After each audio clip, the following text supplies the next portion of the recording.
just going to do some grinding. I thought you guys might like to join me. So that's all this is. No commentary, just a bunch of noise. So here we go.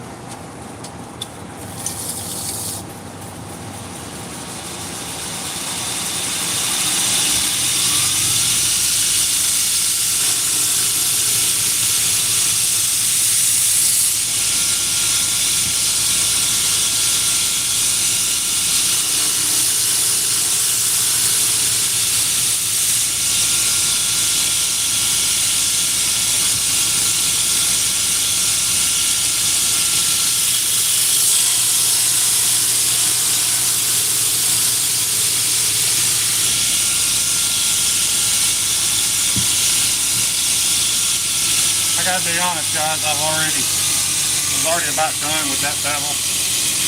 Anyway, you can see it there.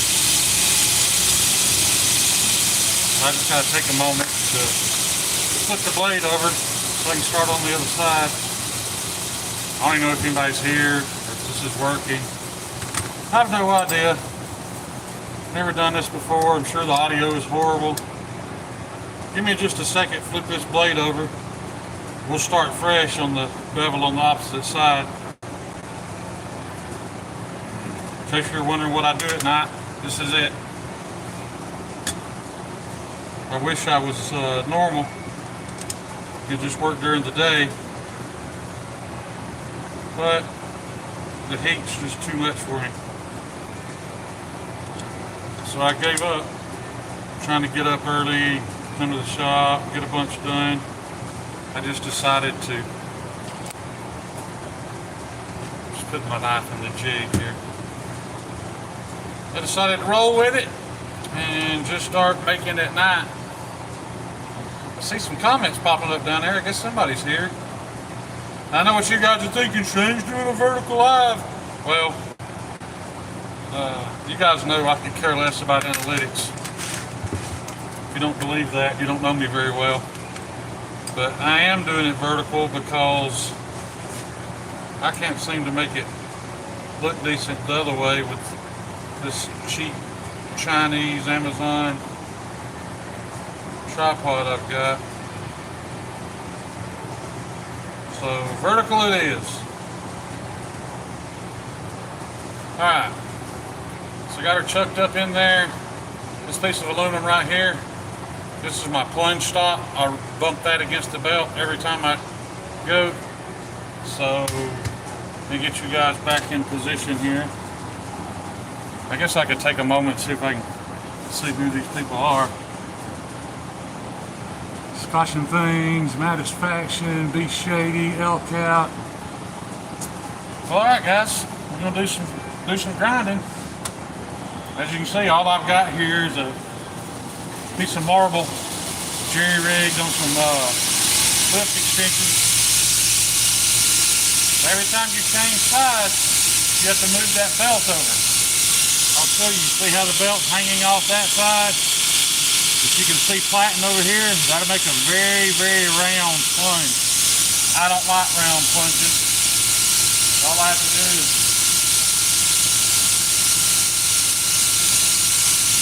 I was just turning that, and that slid my belt over. And it'll stay that way.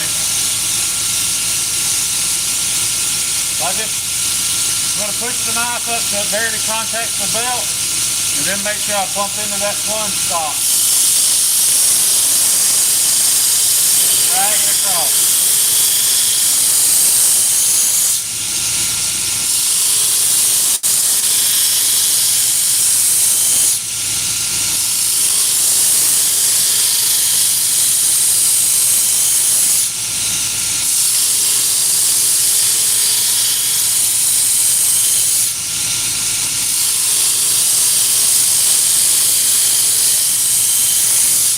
That's about as many passes as I can make without overheating that steel. Because that's already heat treated at about 62.5 HRC, 63, somewhere around there. And if I get that too hot, it will temper it and lower my HRC.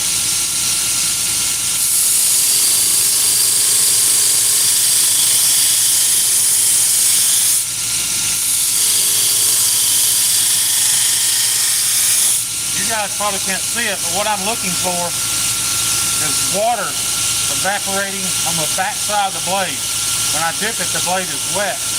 As I'm grinding, that water evaporates. When that water evaporates, I know I'm at about 250 degrees, and I need to stop before I get any higher and ruin my heat treat.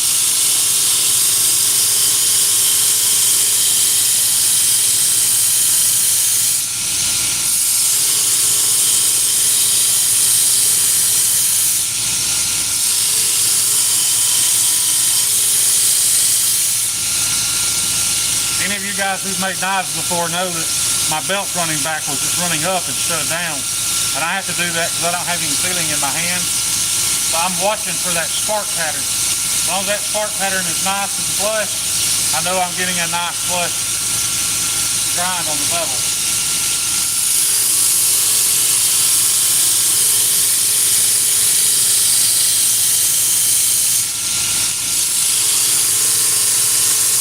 I don't know if you can see that. It's nice and flush. Sparks all the way across. I'm also not aware if you can hear me or not.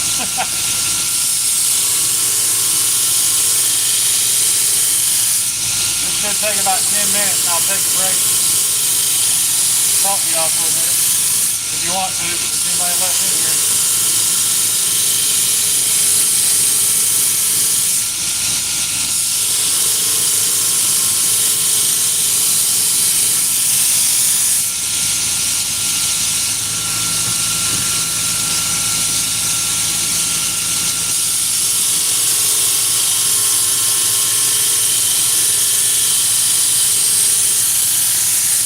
Probably about as exciting as a Knives Fast Live vertical live stream, so I apologize.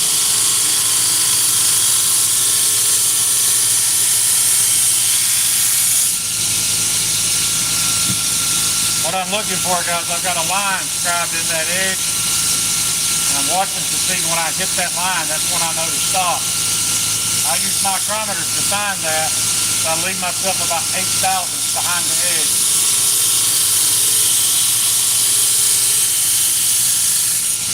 You guys know I'm not making tough knives at the moment. I'm making very, very good cutters.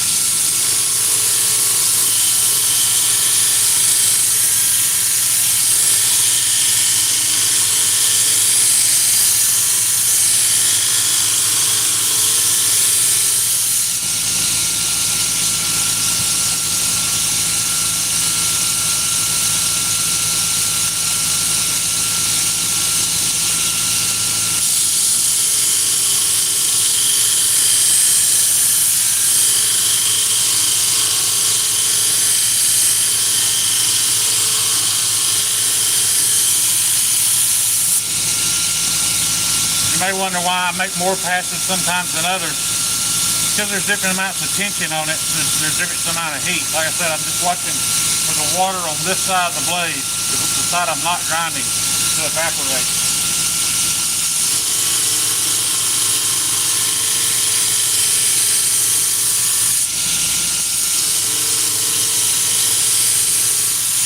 A lot of people when they're grinding are watching this bevel line go up. I don't really worry about that. I'm worried about my center line, but at this angle, that bevel should climb all the way up to the spine. And that's what I want. That's a full flat grind.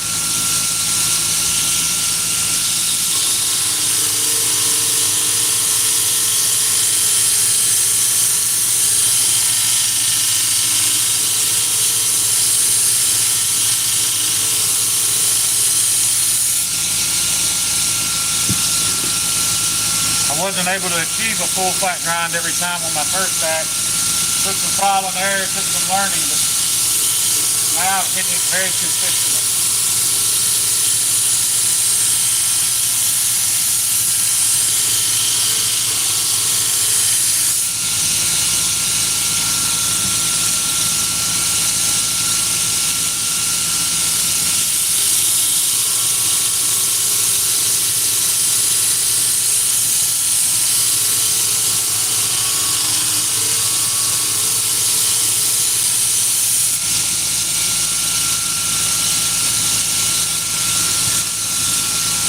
In case y'all are wondering, if I put these glasses on just for this video?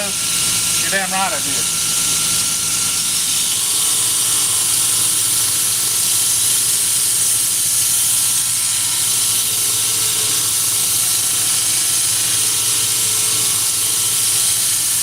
But seriously, I'm constantly getting peppered in the face with little pieces of that ceramic. So I really should be wearing them all the time. And I do most of the time. I had to misplace them, but I had to find them to do this.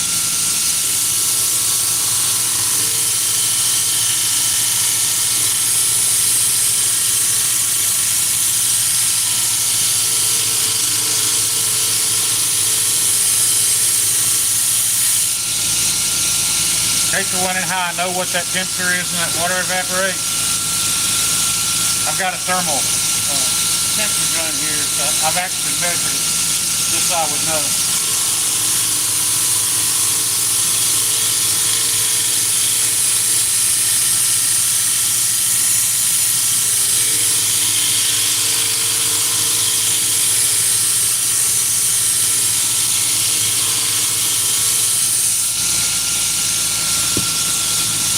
What are you people doing up this late anyway? I know why I'm up. It's the only time I can work.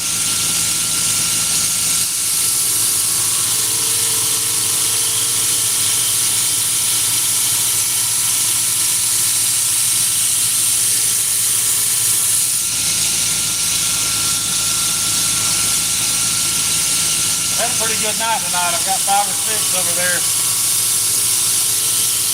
ready for sheep. I broke in my Kydex press, so I had to make a new one. I'll show you that when I get done with this grind. We're over halfway up.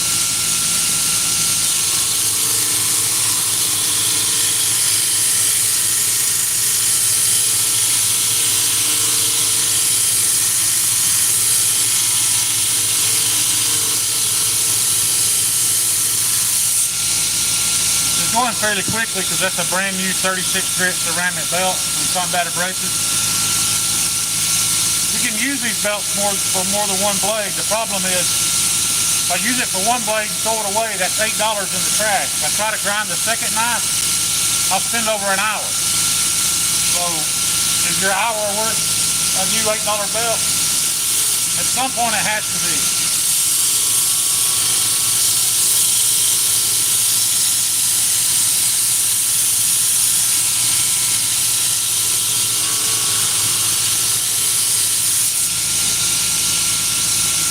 This video gets any attention, I'll start doing more of these and try to come on a little earlier.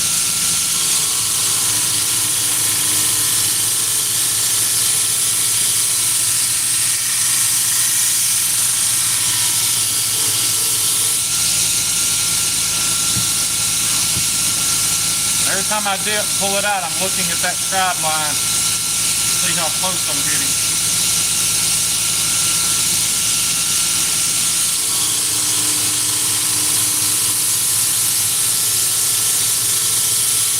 I'm getting close. I want to show you something I can do. If I get to that scribe line before I have a full flat, I can turn this knob and back that angle off. 1 degree, degree and a half at a time. And it'll pull my belt off the edge and start hitting this up here. That's what took me a long time to figure out.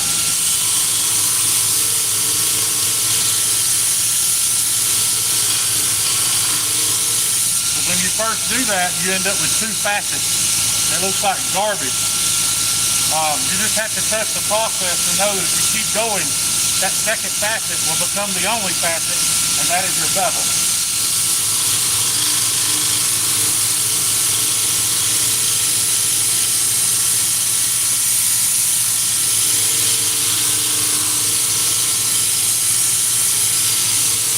The only reason I learned that is because Super Steel Steve told me, you never throw a knife away. Finish every hardened blank that you have.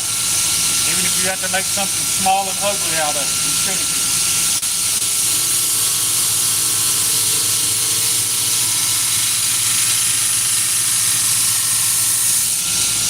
One danger is, guys, we're getting so thin here But now I have to be careful. I have to take less patches because this edge will superheat and turn blue real easy. And then that knife is ruined. A lot of manufacturers out there sell it to you anyway because you can sand that blue off.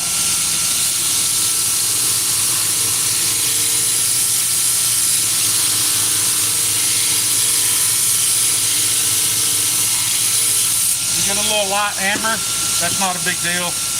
You'll get that color during temper too. It may change the HRC a little bit. It's not enough to throw the knife away.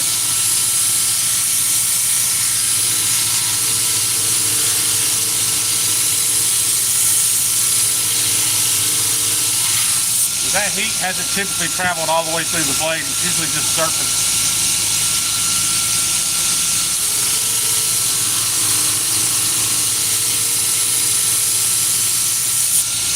I don't know if you noticed, but I actually backed this off a little bit to make my bevel climb a little while ago. As you can see, that bevel line is not perfectly straight anymore. And that's what I was talking about. I used to freak out when that happened. Trust the process, keep going, and it'll all smooth itself out.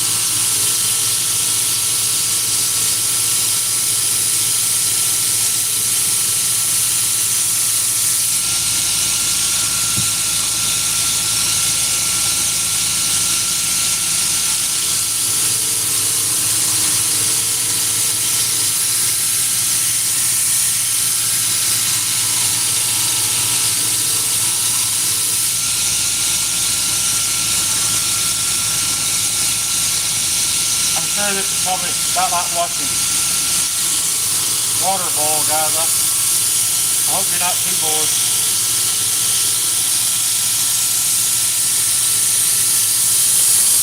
But I know my regular group of guys are keeping yourselves entertained.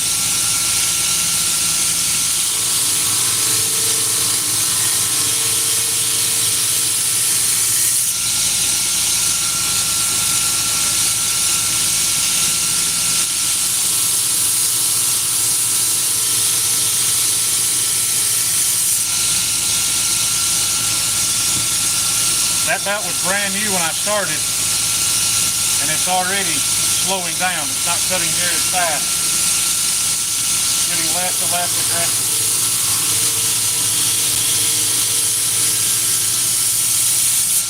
And I know from experience, I could actually grind another 2 or 3 knives with it. But that bevel just gets slicker and slicker. And I've been up to 3 hours to grind one knife on a wore out belt.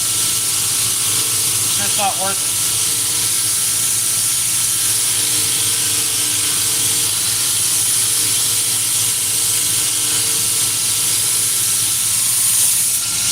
But no, that does not compute to 1 belt per blade. That's 1 belt for the bevel. Keep in mind, I ground all this other out, still have to clean it all up. That's a whole nother belt.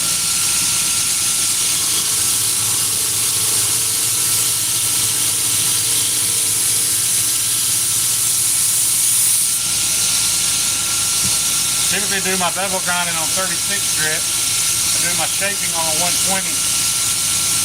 The reason I like the 36 grit is it leaves those pretty grind lines, but I go over it with a Scotch-Brite finishing belt. It kind of refines those scratches. You can still see them, and I think they look good, but it smooths them out.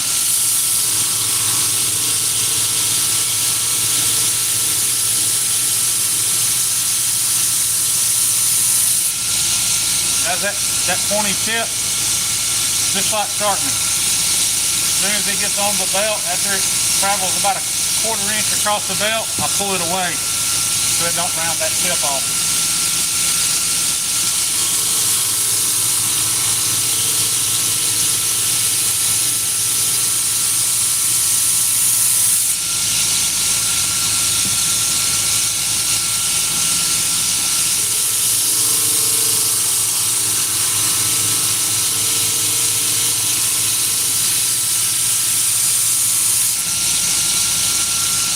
Climbing slowly.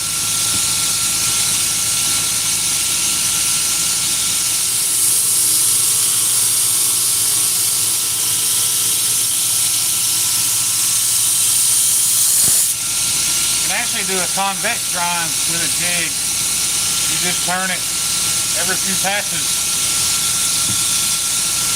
back that knob off about a quarter of a round.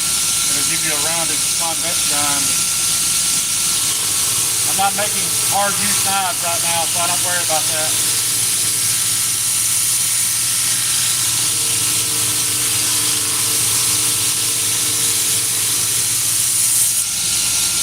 If any of you interested in any of these you've seen on Instagram so far, they are not, I repeat, are not hard use knives. They're very thin, they're very hard.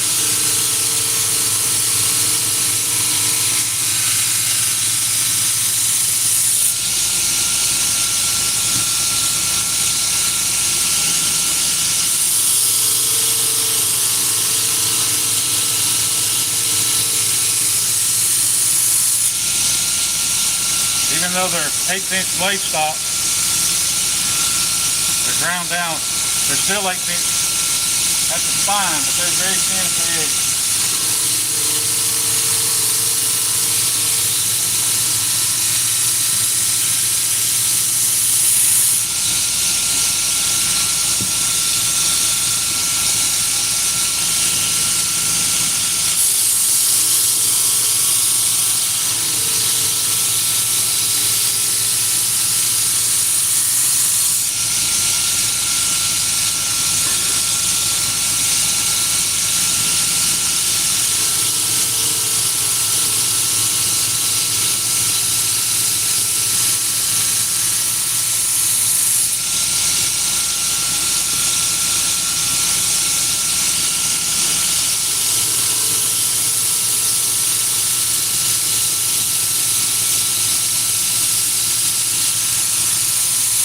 But we're down to about 9 people. I'm not surprised though, it is late. And this isn't the most exciting thing in the world to watch.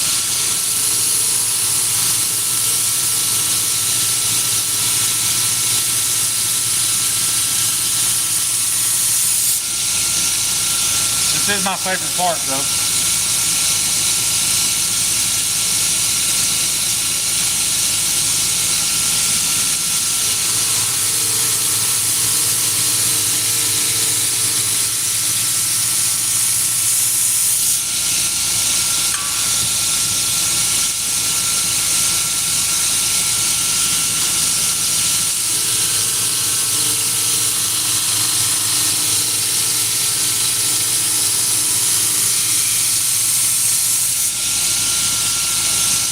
Guys, so I've hit my scribe line. Can't go any thinner at the edge, so I just back that knob off about a quarter of a round to try to finish getting my grind to climb on up.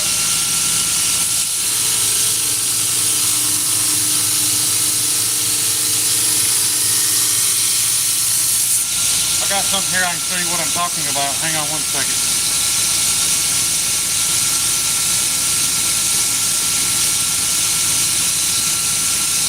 I learned this just like you do in sharpening. Stick some Sharpie lines on there so you can see after one pass what the grinder is actually removing. You see that? Right in the middle. That's about where I want it. I'm getting that thinner and thinner without flowing through my edge.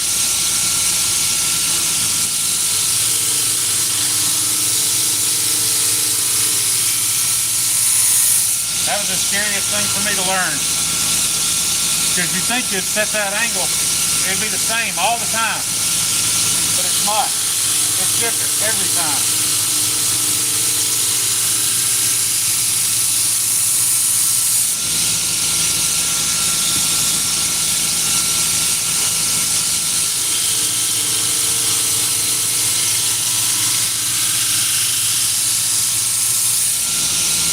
That's why I had to learn to be able to adjust that angle mid-grind. It's scary. It looks like you're running the bevel.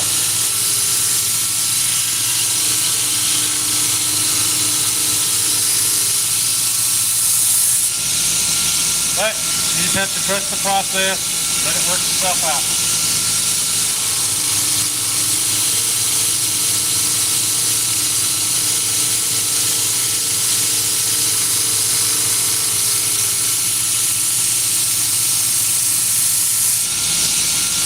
as you see, I got this part right here that hasn't been touched. That means I've either spent more time or applied more pressure here and here than I have the middle. It's very common. Anybody that grinds almost always ends up neglecting the middle of the bevel a little bit.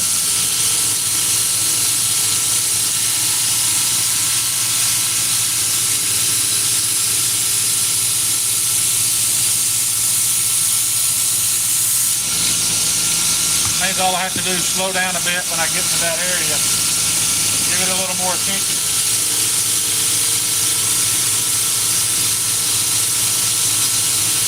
Without letting it get hot.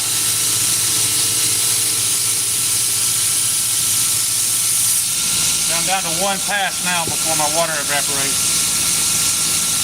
Because that blade's getting so thin. But as you can see,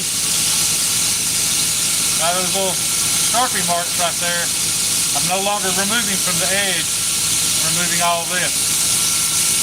When it works its way back down to the edge, I know I have a perfect flat bevel.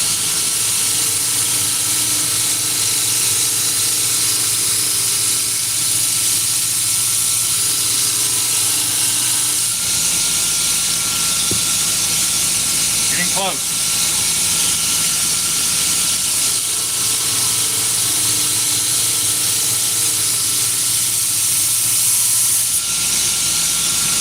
Drop point knives, guys, are 154 cm, heat treated by Super Seal Speed, about 63 HRC.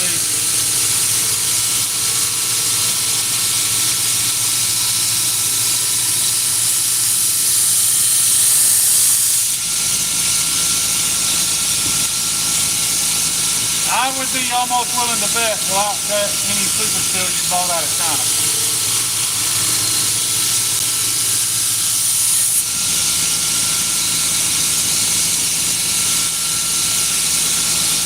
Alright, as you can see, those are gone. So I'm back down to the bevel. I still have it here, so I had to back it off just a little more.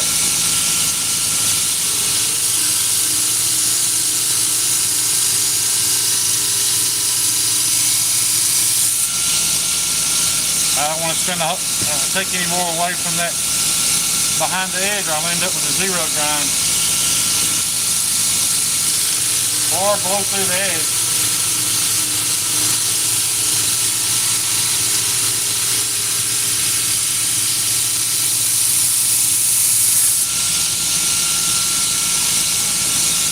Almost done, guys.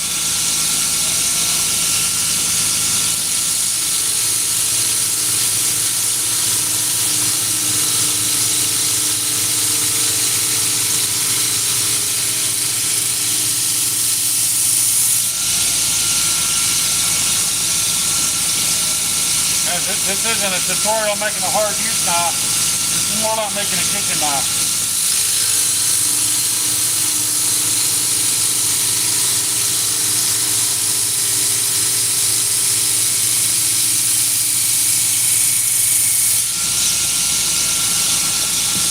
You can see I'm right there at the spine. Got just a hair more to go.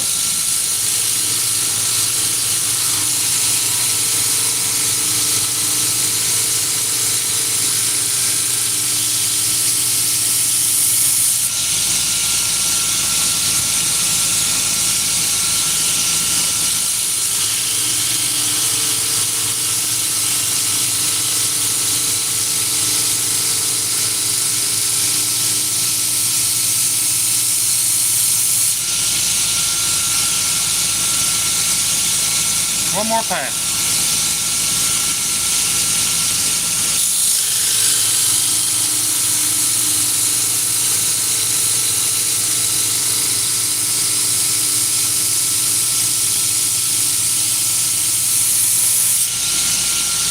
I got it.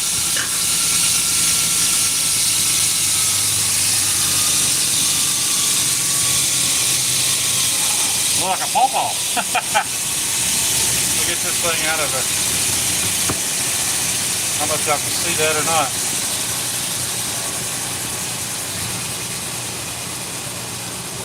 Like I said, as you can see, I just got my plunge stop on there with a little C-clamp. Take that off, it just falls right off. Now I gotta take my Allen screw out to release the blade.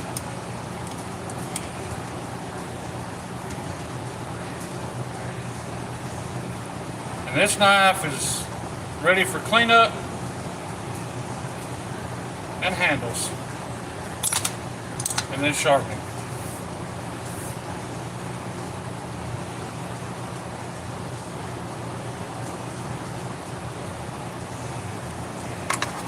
First, we'll go back to the grinder. If I can get it.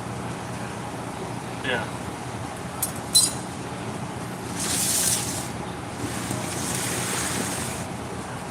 What I was talking about, dude, I don't even have a stationary work rest.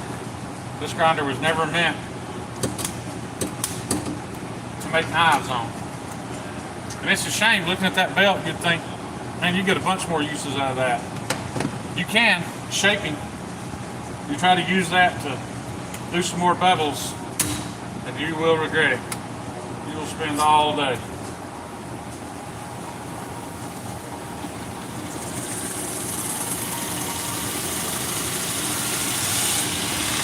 Just an ultra fine Scotch-Brite belt.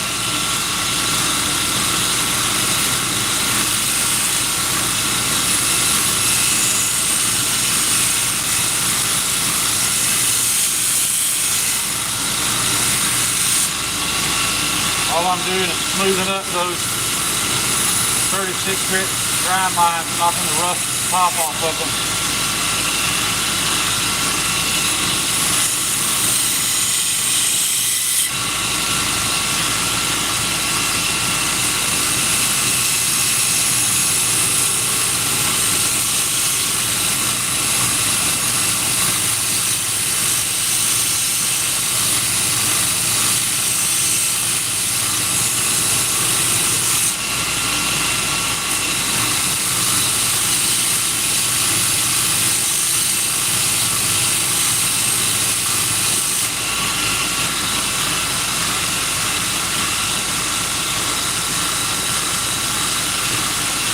Some people might want them a little more finished than that.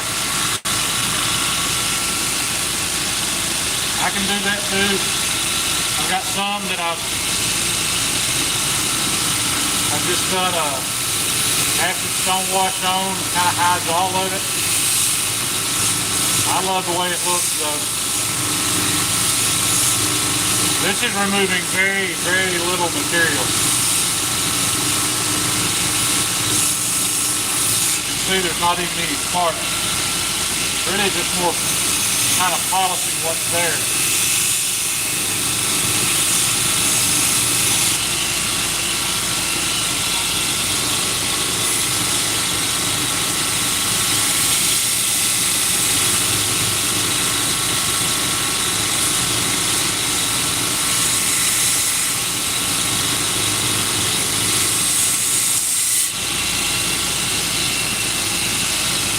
Happy with that.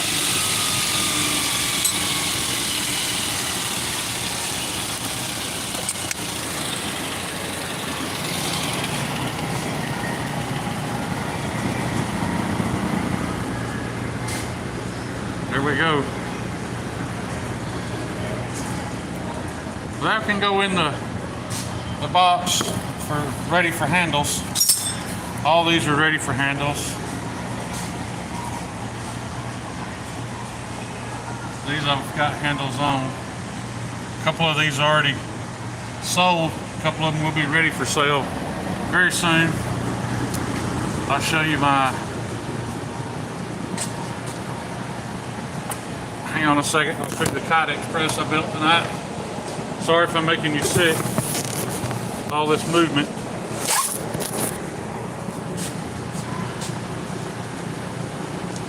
Yeah, that's the Kydex press I built tonight. You see, it's just... Anyway, I was planning on making some Kydex sheaths tonight, but there's some construction going on here, and apparently they borrowed my big clamps, so I have no way of clamping my Kydex press shut. So I'm gonna step outside where it's a little quieter and see if you guys got any questions or if y'all want to make fun of me about anything. We got a whopping 10 people in here, man. Maybe they'll, it would be cool to see one of them blow up. I ain't gonna lie, we act like we don't care. We all care. No sense in lying about it. This is a big, big shot. I'm very fortunate to have somebody that is kind enough to give me access to something like this. Let me get sat down here, guys. I'll look through comments. It looks like I turned black and white. I mean, I know I'm outside and it's dark, but let's see. Yo, what up, peeps? There's Cole, Todd Carr. Oh, we had ground fog in here. Backwards blades with a stripper logo. Stripper mudflap logo. Mind of Milton. Shane does not sleep, I see. I sleep during the day, Mind of Milton. I just don't have any choice. Yeah, we can hear you. Good deal. Glad that was all coming through good. Crewwear is best. Hopefully within the next few days, I'll be doing a live like this, working some crewwear. I've got some crewwear that belongs to Said Stevie and Scotch and Things, and I am planning on purchasing some more. But I'll be honest, guys, at my level of refinement, right this minute, it's hard to sell a crewwear knife for what a crewwear knife has to sell for, if that makes any sense. Oh, I see what I did. I changed the color palette somehow. Me and my fat thumbs. Yeah.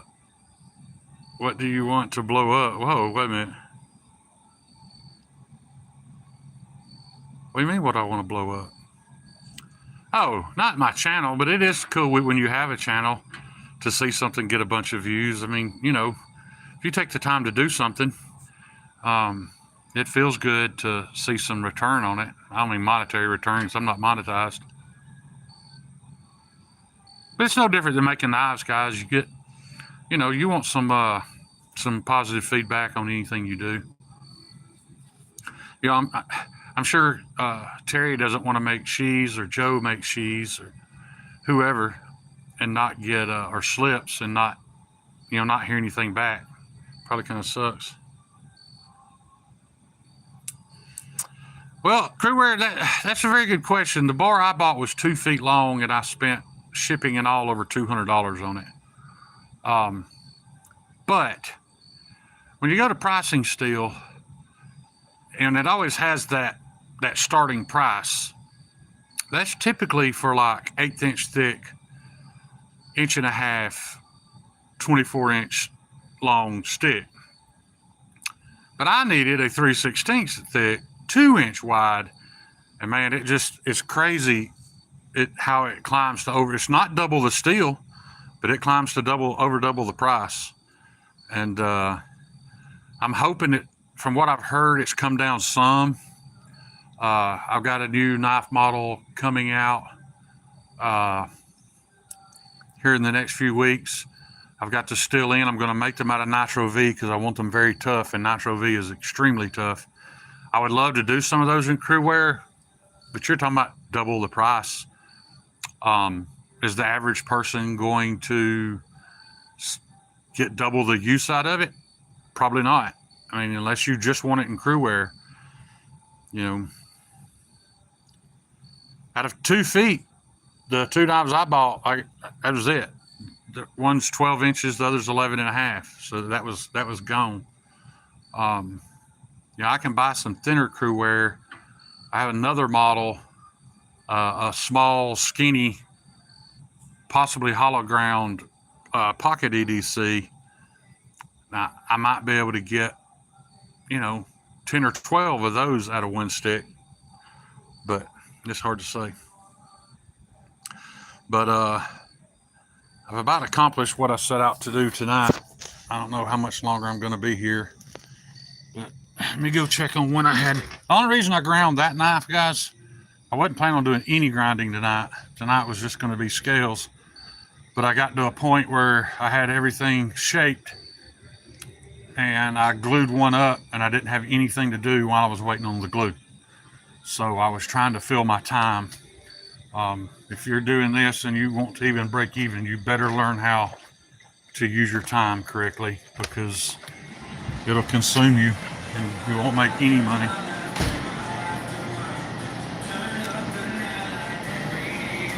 Let me go and turn this radio off. I'm sure YouTube's not gonna like that.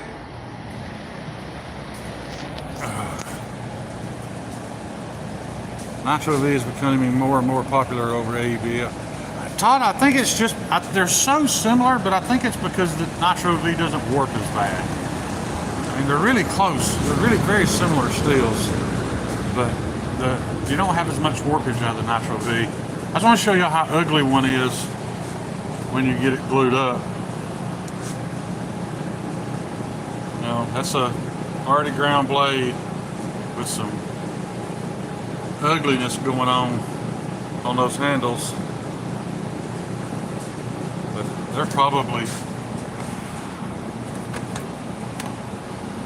well, there's no probably about it. I'm sure these are ready to unclamp. I'm about to change my epoxies too and go to a slower epoxy to give me a little more time to work. But as you can see, I've got the holes drilled in this side, but not this side, because I put the one scale on first, drill the holes through the blank, then I put the other scale on so that I can come back. Man, I wish I knew how to turn this camera around midstream so that I could come back and drill back through that scale. That way I know my holes are perfectly lined up. Because my issue was I'd get my pinholes lined up, but the top of my scale where it meets the ricasso would not. That is very, very difficult to fix. You can ask Kyle. He had to fix a couple for me. So doing it this way, I can concentrate heavily on the scale being lined up at the ricasso, and the pins aren't an issue because the way I'm doing it's kind of foolproof. I don't have to worry about it. But I guess if you guys want to watch, I can shape these scales. If you guys want to hang out a little while longer, somebody let me know. If not, I'll end this. First answer wins. Cole, Stevie let me know real quick that he did not say that. I got confused. Cruair's best said do it, so we'll do it. I'll put y'all back in the clamp.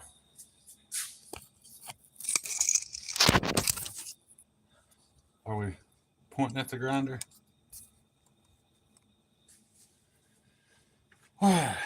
So off with the finishing belt. I've got a slightly used 120 grit here. I'm going to use to do my primary shaping. This part's really easy, guys, because all you're doing is going around it till you see sparks. When you see sparks come off, you know you've hit the metal. You know you've accomplished what you set out to do.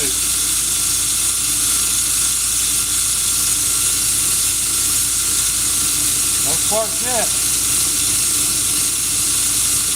There we go. There went a spark. A spark let us know we are almost fine.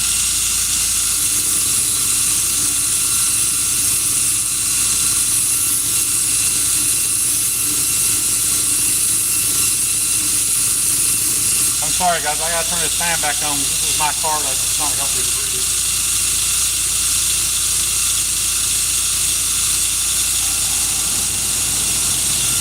I'll need Kyle chewing me out.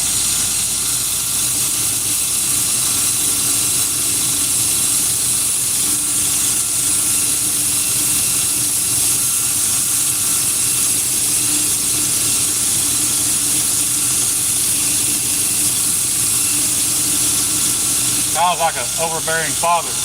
He means well, but he lets you have no fun.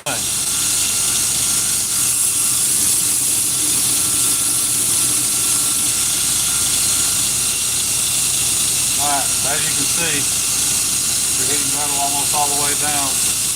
About to get to that turn.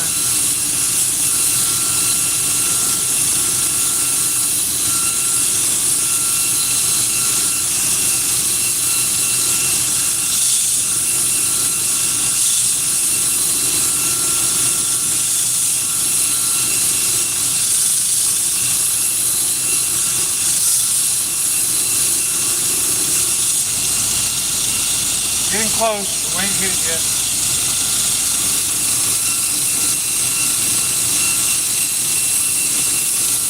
There it is. We got the spark.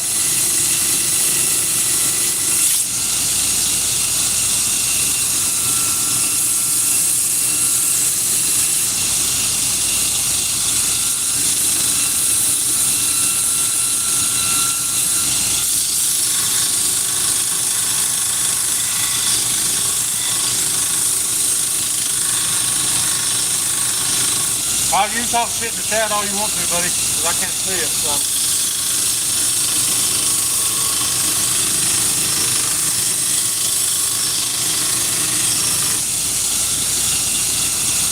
I really should have taken that blade up, but I always have to go back, clean it up on a Scotch-Brite belt, lock it with some alcohol anyway.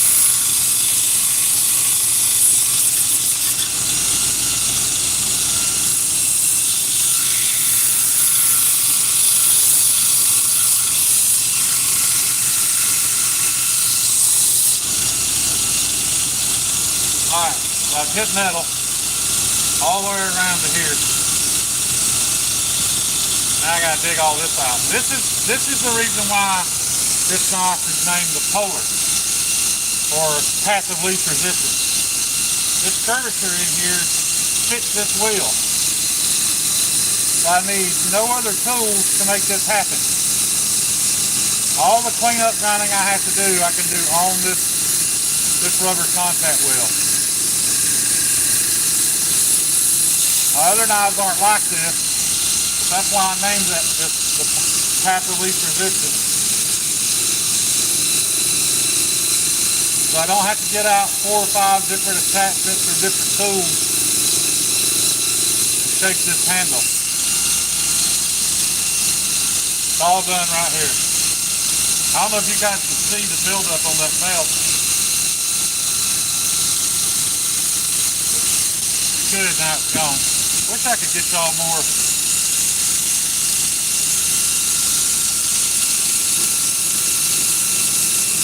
If you're wondering how often I hit those belts, see these knuckles, every day. Every day I hit it at least once, if not more.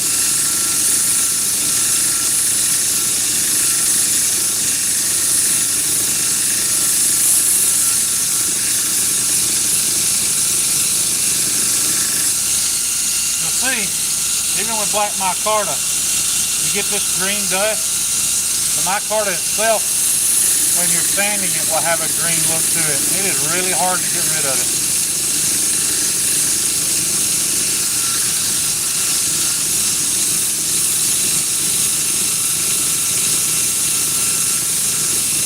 No sparks yet. Should be getting close. Well, we hit metal a little bit. It's coming.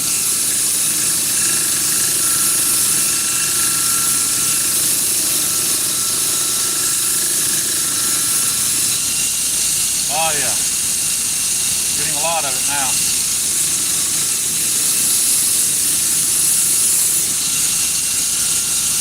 Kind of standing back far away, guys, because I'm letting that dust and those fumes. I'm standing on the opposite side of the grinder that the fan is, so kind of letting it carry all that away so I don't have to breathe it.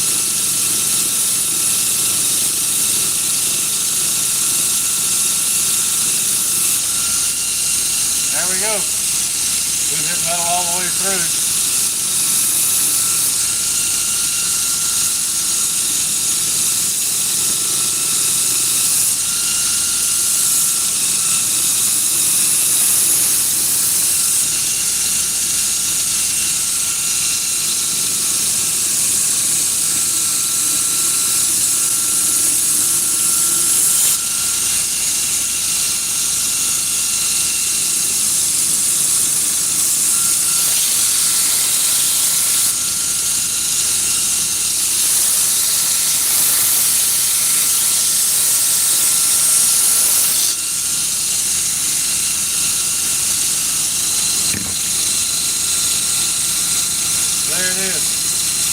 Nice shiny spine all the way around to handle the flush. It's a lesson that took me a little while to learn. And to turn that speed way down, all the way down, before you start hitting these flats. You start to stick these flats up there on high speed, you'll gouge these scales all up, they'll look horrible.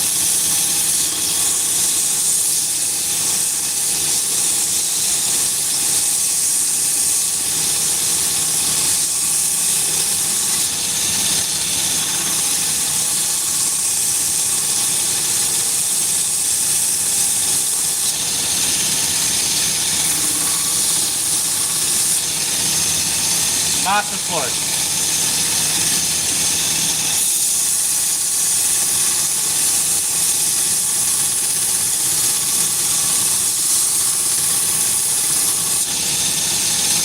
Nice and flush.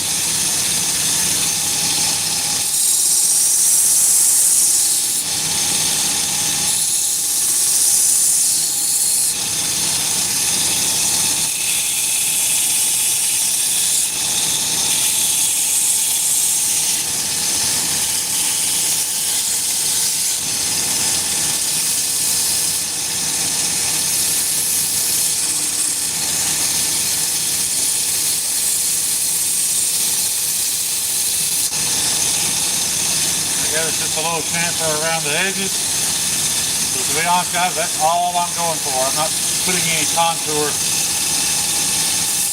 on these handles. They're only 18 thick with a .30 liner. They're not really thick enough to contour. And I like them flat with just a light chamfer around the edge.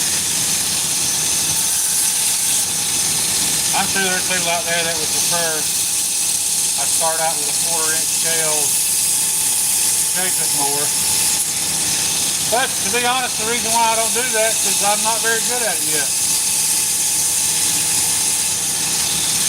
I'm still practicing. I'm just not there.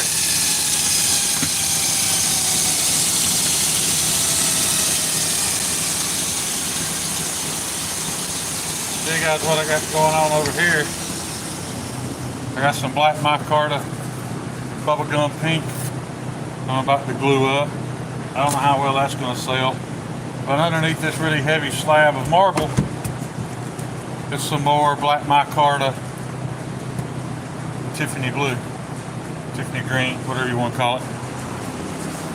A lot of people try to glue the liner, you know, the cut liner to the scale, but if it's a color I'm happy with and I like, I just go ahead and glue the 12 by 12 sheets together. That way I can see that I've got really good coverage on my epoxy, and yeah, it's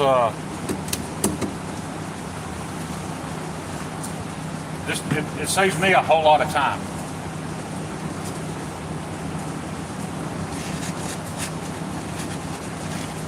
Jump up to 220.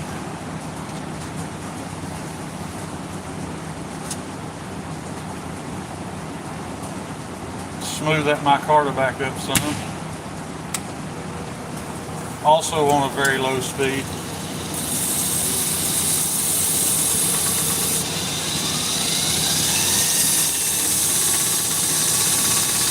Now look at that, guys. Just where that 220 hit it, it's already almost brought it back to a polish.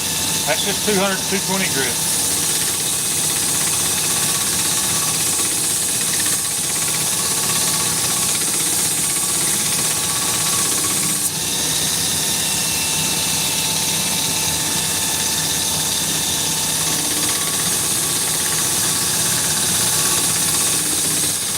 I really hope I don't screw these up live.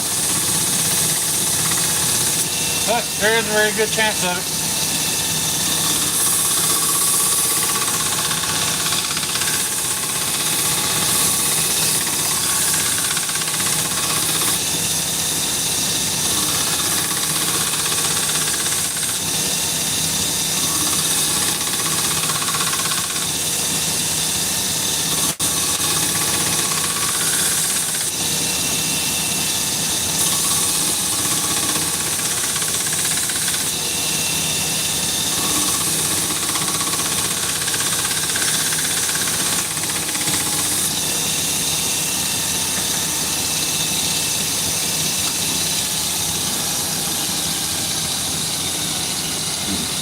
In case you guys are wondering, this is a multi-tool grinding jig. You buy this, it doesn't even come with a motor. It's just designed to bolt to a 1 horsepower grinder motor, just a grinder. So like I said, this was never actually intended to be used to make knives, and I'm sure my learning curve would have been a lot better had I actually started out on a knife grinder. But this is what I could afford. This is what I did. So that's where I'm at.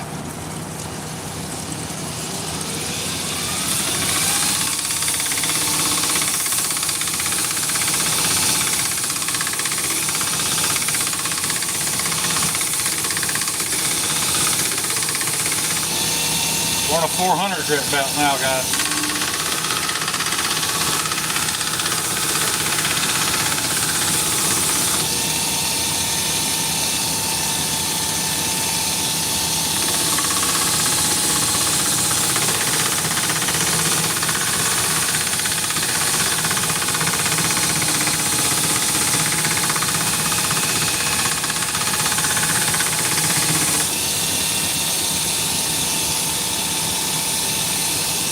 Just slicking her up, getting ready for that stop right belt.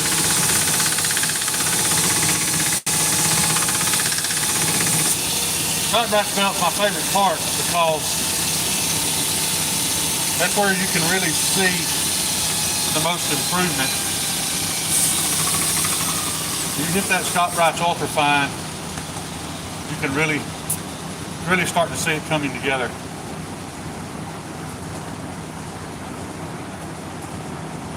In case you didn't know, that's a sign of a weak motor too. And I know this motor's getting weak. It takes 3 times longer for it to stop now than it used to. So eventually I'll have to make that decision. Do I bite the bullet and buy a real knife grinder? Do I replace this because it's 1/10 of the cost? I don't know, man. I could buy the Tuba 72 and never get another order.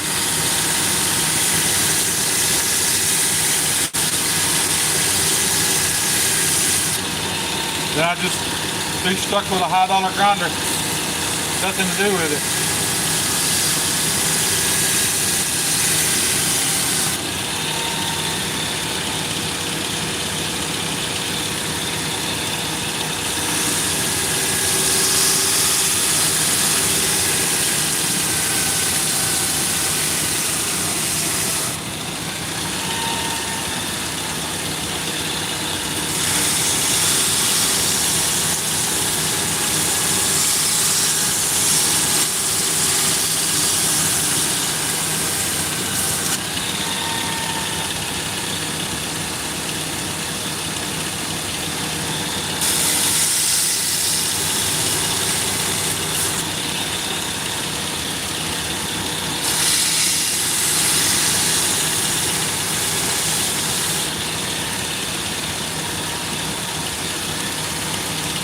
As far as I'm going to go with it on camera, guys, there's still more hand sanding to be done, all that good stuff.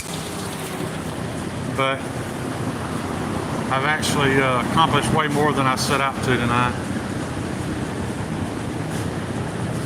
Could be on a 3rd horsepower Harbor Freight. Well, Eminem, there you go, buddy. She's retired. There she is. And then there's a Grizzly I bought that I would love to be using, even though it's just 3rd horsepower. But there's something wrong with the tensioner on it. It doesn't keep the belt tight enough not to move back and forth across the platform.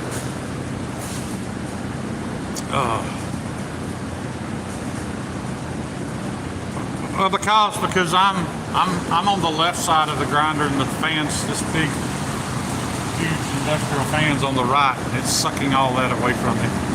And you can see I don't even have it all over my face. But guys, I'm going to call it. Say goodbye from the shop.